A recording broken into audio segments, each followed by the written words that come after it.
Okay, finally, I need something you find in a kitchen. No, a woman?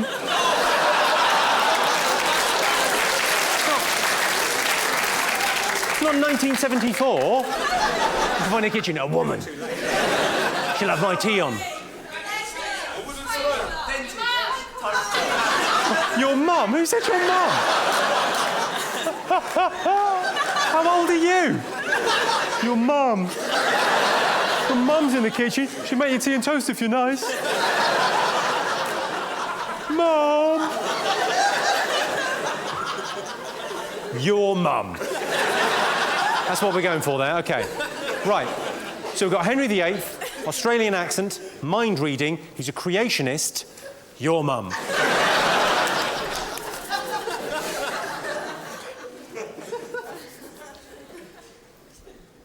Should we leave it there? Genuinely. That is all the improv I do. That's my favourite bit, the bit where people shout out suggestions. The actual play bit at the end, I always think, is a bit shit. I'm always suspicious they might just be making that up. You actually look disappointed as an audience now. You're like, oh, I thought it was going to be really good. The Aussie Henry VIII and his mum. Oh, yeah, do you want to get married? I can read your fucking mind.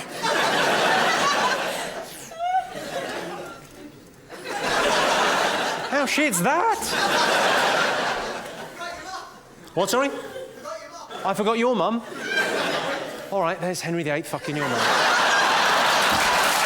You happy now? That's your mum. You happy? Did we miss out your mum?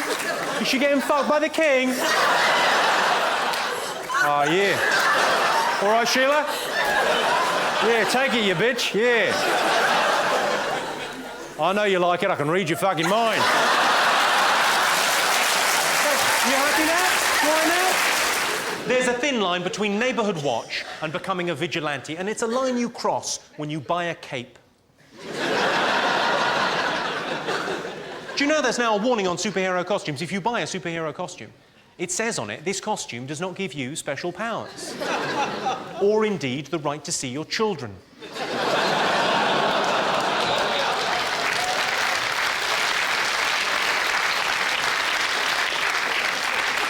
Kids say the funniest things. Please don't hurt Mummy. She's already dead. Are there any mums in? By shouting out, who's a mum? Yeah. Proper ones, not just ones that have done it to get a flat.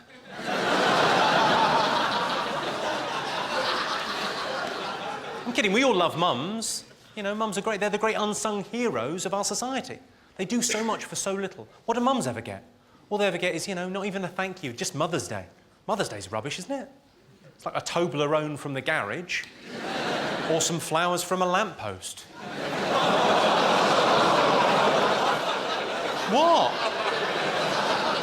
I think it's all right to give your mum flowers you've taken from a lamppost where there's been an accident. Because if you think about it, you wouldn't do that if she'd brought you up a little bit better. It's her fault. Of course, one of the major supermarkets is trying to redress the balance, yeah? There's just Mother's Day for mums, but they've decided to have a Mum of the Year competition. Mum of the Year to sort of, you know, just reward ordinary, everyday mums. Acknowledge, you know, all the good work mums do. The only thing I would question about their charitable endeavour is the massive banners they put outside every one of their superstores saying, enter your mum today. I mean, fair enough, if she's up for that, she deserves something. Might I suggest a call from social services? Sugary tea was my mum's cure for everything. Her, like, elixir of life. If you had any kind of problem, emotional, physical, financial, it wouldn't matter. She would say, come in, I'll make you a nice sweet cup of tea. Which was fine until we found out my brother was diabetic. My girlfriend always says, you never tell me how much you love me. I don't want to upset her.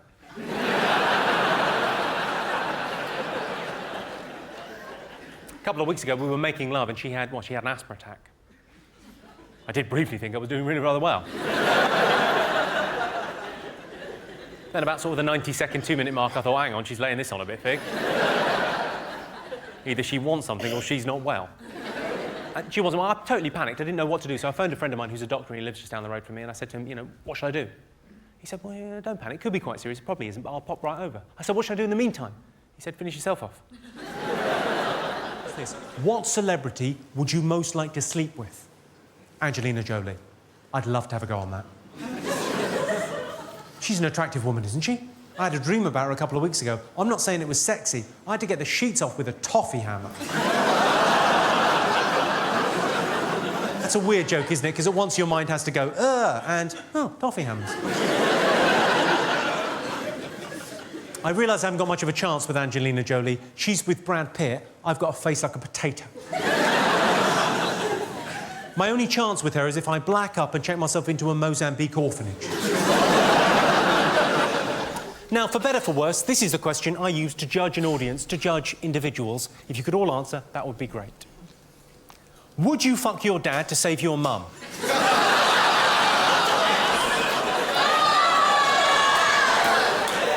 I don't know why you're looking so upset. It's easier for girls. He's ugly. He's ugly. Imagine that being a factor. Imagine thinking, yeah, I would fuck my dad, but he's not a looker.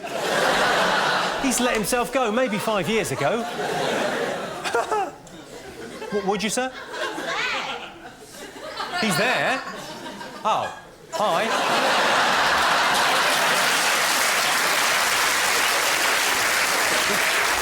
So, do you mind me asking, is your mum here as well? Oh, brilliant. Well, we can actually do a proper test.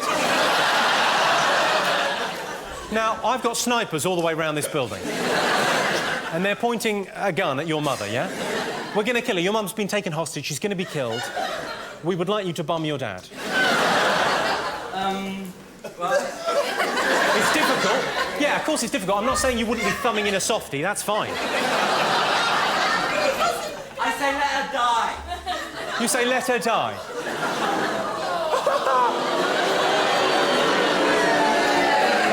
Sorry, hang on, we're not in Norfolk. What are you booing? You're booing a man saying, I wouldn't bum my dad. Just take a moment to think about that. All right, so you've made your decision. Don't listen to Jimmy. It's all right, Mum. It's all right, Mum. Is that your daughter there? Yeah. Same question to you.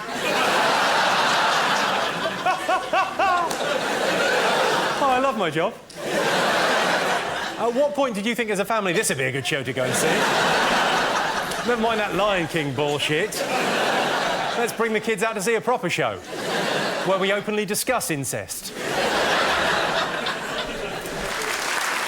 Let's talk about gifts, because gifts are very important when you're in a relationship. They show your partner how you feel about them. This is interesting. My girlfriend suggested last Christmas that we limit ourselves to £20 for each other's presents. But I wasn't thinking about spending that kind of money.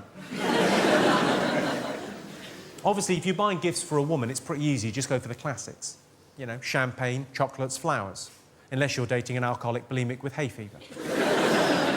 I buy my girlfriend flowers every week, because I really fancy the girl in the florist.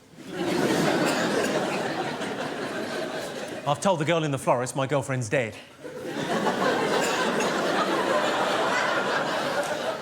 I thought it was a good idea at the time. It slightly backfired. You try explaining to your other half why you got her a wreath 4 weeks in a row. Obviously, different flowers express different emotions. So, for example, red flowers say passion. Yellow flowers say love. And self-raising flower says, make me a cake.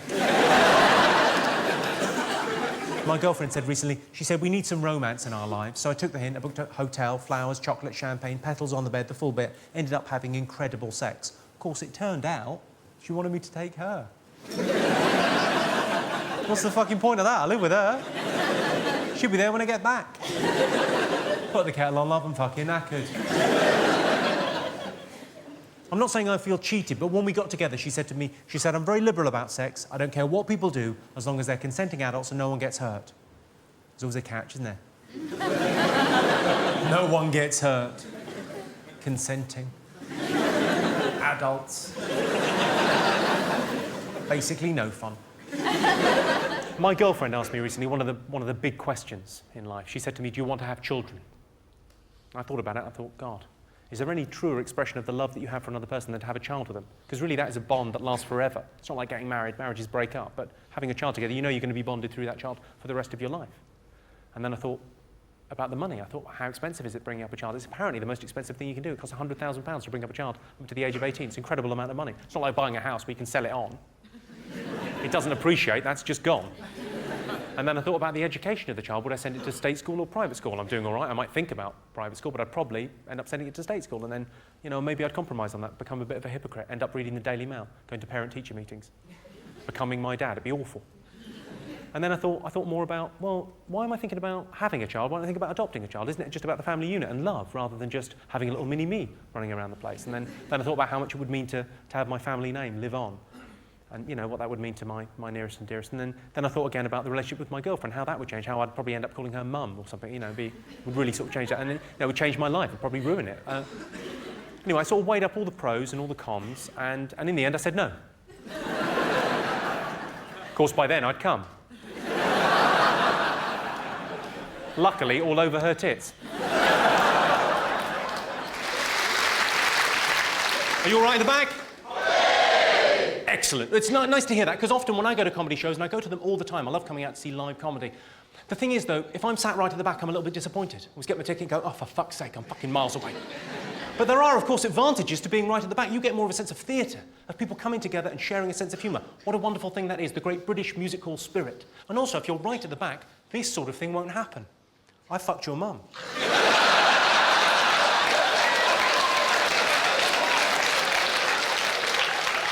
That's not going to happen to any of you. I've got nothing but respect for your mums. They're hard-working, decent women. Your mum still owes me a tenner. I'm joking. I owe her a tenner. Bluff. I'm your real dad. Kidding, no one knows who your real dad is. That isn't your mum there, is it? Sorry.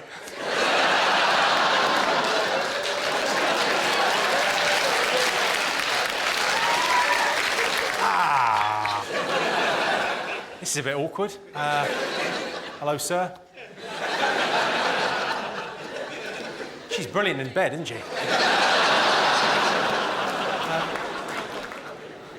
What, sorry? I don't remember her. What, that's the thing that annoys you? Not the fact I fucked your mum, the fact... You don't even remember fucking my mum.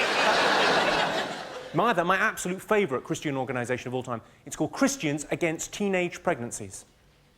That's the Everest of hypocrisy, isn't it? If Jesus taught us nothing else, he taught us that the unwanted babies of teenage mums can turn out all right. You look as if you didn't quite understand that. Do you know who the protagonist is? It's Jesus. Born at Christmas or Easter. You must have heard of him. King of the Jews. Best Jew ever. He could walk on water. Well, he probably couldn't walk on water. His mum probably just exaggerated. He was probably very good on ice skates. The problem comes when you do this for 6 or 7 days in a row, and then you find yourself back in the real world doing something a bit mundane on a Monday morning. I don't know, maybe buying stamps at the post office. And there's a bit of cheeky banter between you and the lady behind the plexiglass. Saw you on TV on Friday night. Did you? What do you think? Well, you're clearly no match for Jonathan Ross. Well, that's interesting, because I fucked your mum.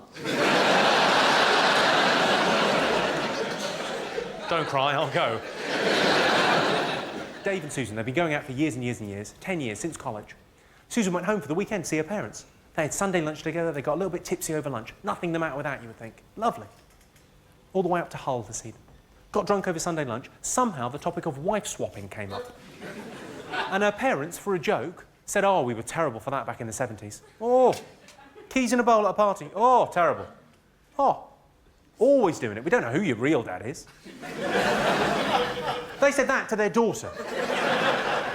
Now, she was fine at the time because she was drunk at a lunch. But then on the train ride home, she starts to feel a bit grimy and horrible and, oh.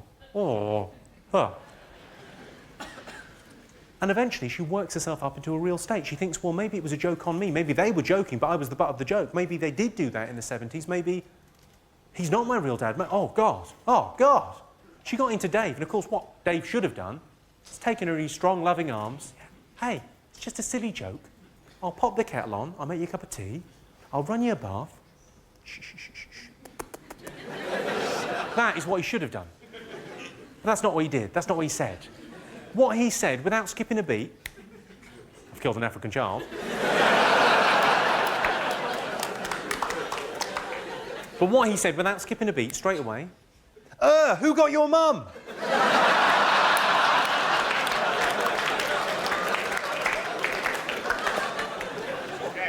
Yo, go on. Yeah, your mum keeps calling you asking for sex.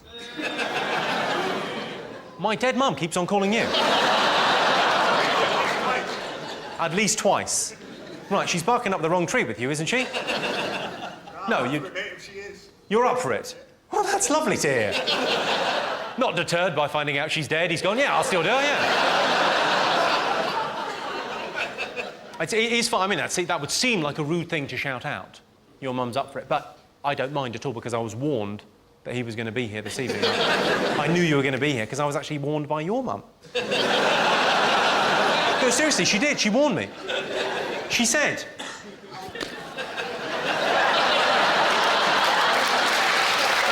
said...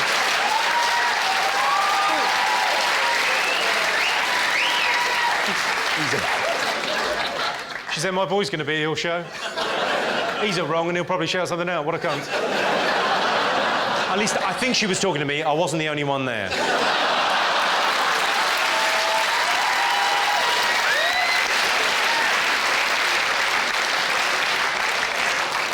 And she had a mouthful.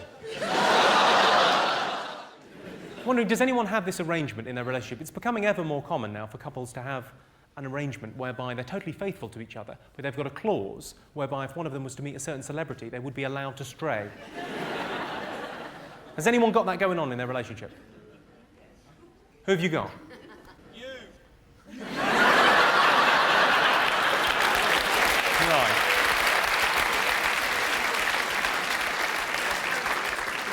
I noticed that you're sitting next to a lady. You're going to do what when you go home? She's going to kill you? Right. Or strap one on and fuck you, certainly.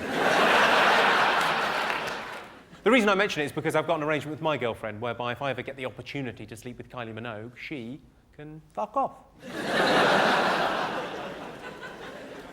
They say don't masturbate, you'll go blind. Yeah, only if you get it in your eyes. Aim away. Who do you think about when you masturbate? Her? So do I, she's lovely. That was a good answer. You think about your partner when you masturbate. I think I'll put my hand on my heart, speak on behalf of every man in here and say, when we masturbate, we think about you ladies. We think about our partners, our wives and our girlfriends. Yeah? We think... We do. I do. I always think of my girlfriend. I think, Ocean's walk in. She doesn't even know I've got these magazines. A couple of weeks ago, I failed to perform sexually. Well, how is that a laughing matter? A couple of weeks ago, I failed to perform sexually. I'm not going to go into details. Suffice it to say, I arrived early. My girlfriend said, don't worry, that happens to a lot of guys. I said, right, there's two things the matter with that. Firstly, who are these a lot of guys?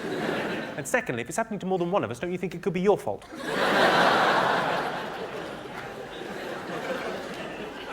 She says there's never an excuse to raise your hand to a woman. What if you've got a question? She says that because she's a woman, she's good at doing two things at the same time. If that's the case, why is the threesome out of the question?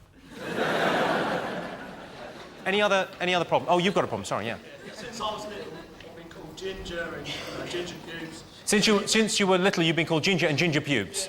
Well, you are Ginger. What do you fucking want? I can see how that's happened. It'd be a terrible miscarriage of justice if you had dark black hair. Have I got any advice to beat the bullies? Find someone weaker than you and sort of try and turn them against him. Yeah. You think I'm Ginger? Look at this cunt. No, I've got no... I mean, beating the bullies is... It's a tough thing. I think you should always... What do they say? Always stand up to bullies, yeah, because then it's funnier for everyone else. That's how the expression goes. Did your mum tell you that? No advice, she just lets them do it. Wow, she sounds great. Is she not ginger as well? She's not your real mum.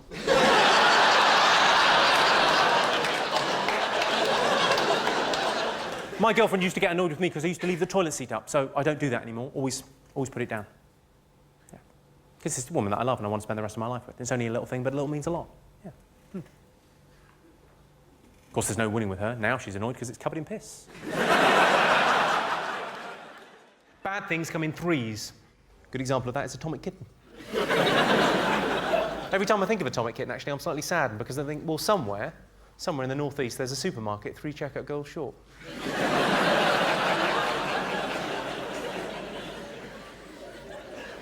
Hello, I'm Jimmy Carr, and I don't want to impose on your day. I know you just watched a clip of me. You probably had enough of me already. But if you could like and subscribe, that would help me in some way, which I don't fully understand. I think basically if you like and subscribe, then down the line, I have a more comfortable retirement. I don't know.